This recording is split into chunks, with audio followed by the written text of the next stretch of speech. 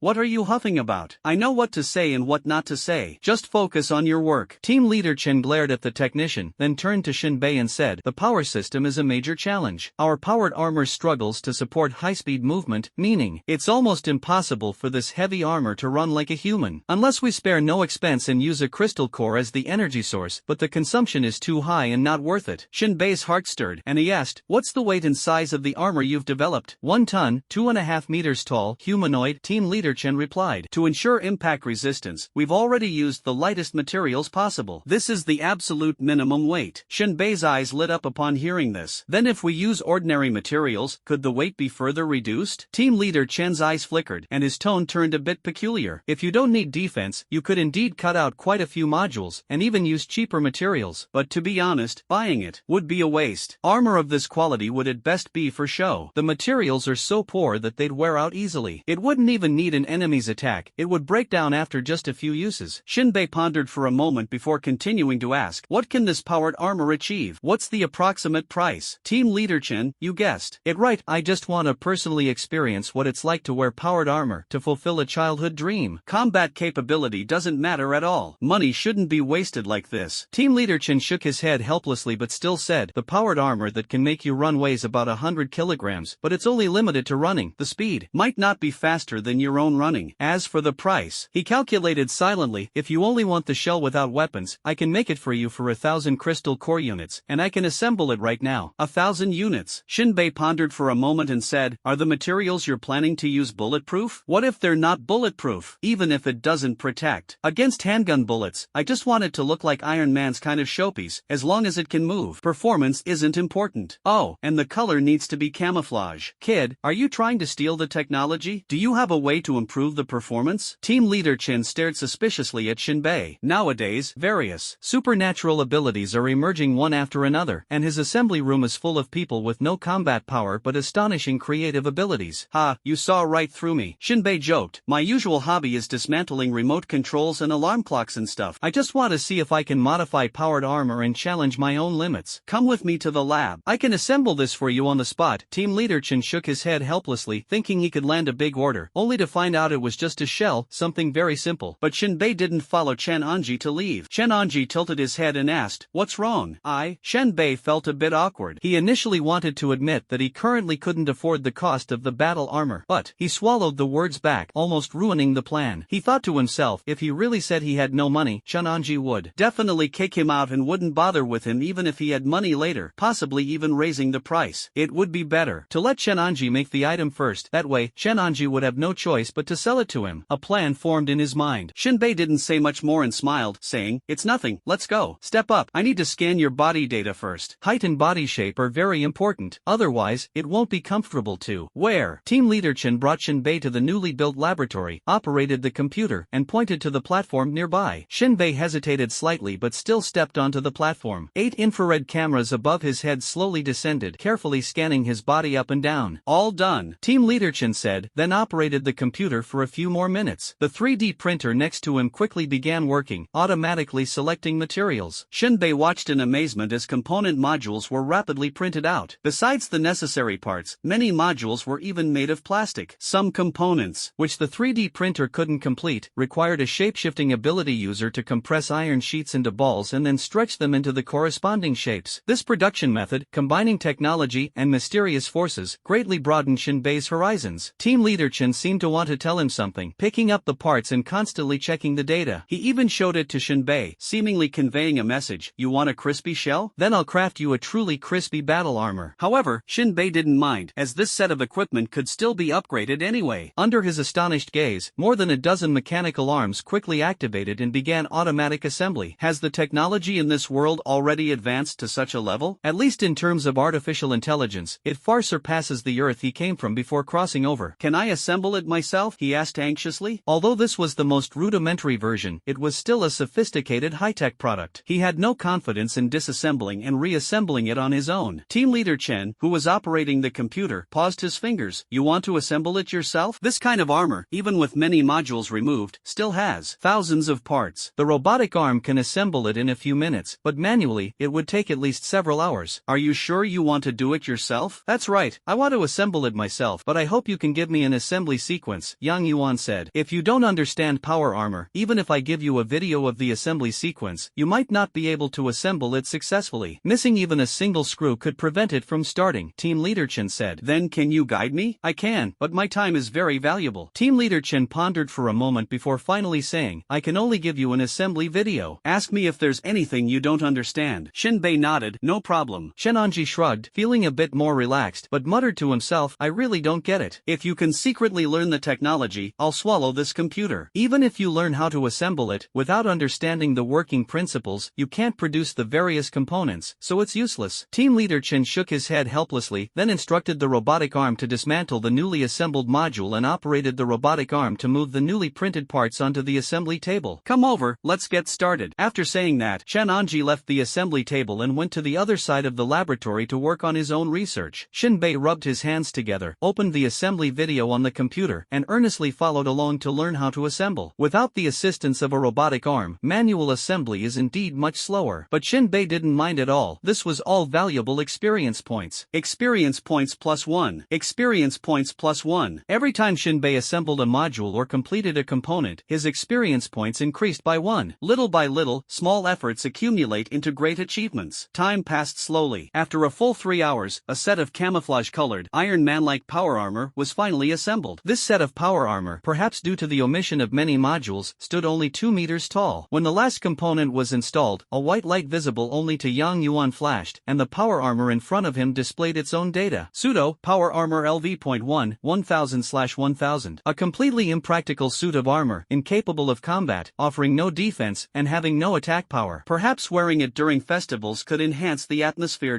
Shinbei's mouth twitched slightly. That pseudo at the beginning was truly fitting, almost declaring this thing to be a plastic toy. But Yang Yuan was still excited. He had just finished assembling it himself, and the experience points were already enough to level up. Since there was upgrade data, there was no problem. Of course, Shinbei wouldn't upgrade it at this moment. After all, Team Leader Chen was still in the lab, and it couldn't be discovered to avoid causing trouble. This thing. Team Leader Chen was too embarrassed to call it power armor and directly referred to it as this thing. The features you want are all there, but they're extremely stripped-down versions. It weighs about 20 pounds and is completely fragile. Forget being bulletproof. An ordinary person with a knife or sword could cut through it. The most valuable part of it is the energy converter on its chest. You'd better not wear it into a fight, or don't blame me if you end up dead. Don't worry, Shenbei grinned. Team Leader Chen took out a crystal core, manually opened the energy slot on the chest of the armor, and inserted the crystal core. In the next moment, the eyes of the powered armor lit up. Alright, you can go in and give it a try. He lightly pressed the energy slot on the chest of the armor again, and the front half of the armor immediately contracted. The helmet, chest, abdomen, hands, and feet all shrank by half, making it convenient for someone to step directly inside. Yang Yuan stepped in, and after his limbs and head were positioned, the armor automatically closed. Immediately after, he discovered that he seemed to be able to control the armor through his thoughts. Was there actually a weak artificial intelligence inside? No, this has nothing to do with artificial intelligence. It's more like a technology that connects neurons, allowing him to control the armor's various functions with his mind. He was somewhat surprised that technology capable of connecting neurons already existed. It seemed the technology of this world was indeed not to be underestimated. Because all these functions are severely downgraded, and the ventilation system is terrible, you'd better open the mask or you might run out of oxygen, Team Leader Chen reminded. Alright, Yang Yuan gently moved his thoughts, and the mask automatically retracted slowly to both sides, revealing his face. However, the retraction speed was somewhat slow, and the power was clearly insufficient. He tried to take a few steps, feeling as if he were wearing a heavy suit of armor. Although the armor itself wasn't very heavy and the movement speed was acceptable, there was no additional power assistance. Afterward, he attempted to activate the engine functions in the limbs and discovered that the palms and soles could indeed emit light particles, but the thrust was almost imperceptible. In addition, each shoulder concealed a hidden shooting port that could hold 10 pistol-sized bullets. But as for the power, stop trying, the power is almost negligible. All the features you wanted are there, but as you said, it's completely for show. You can only rely on your own strength to move it. However, the joints are flexible enough, so theoretically Theoretically, if you're strong enough, the movement speed can improve, but this would make the parts prone to damage. Team leader Chen shook his head helplessly. The crystal source core can last for 3 minutes. Once it's depleted, you'll have to replace it yourself. This energy converter is also a stripped-down version, with significant energy waste. Shinbei's eyes widened. Only 3 minutes? He cursed inwardly. That duration was way too short, almost embarrassing to mention, for fear of being misunderstood by others. However, Shinbei quickly discovered a surprise. Just now, as he donned the battle armor, a minute had barely passed when the text at the corner of his eye flickered. Pseudo-battle armor. Experience +1.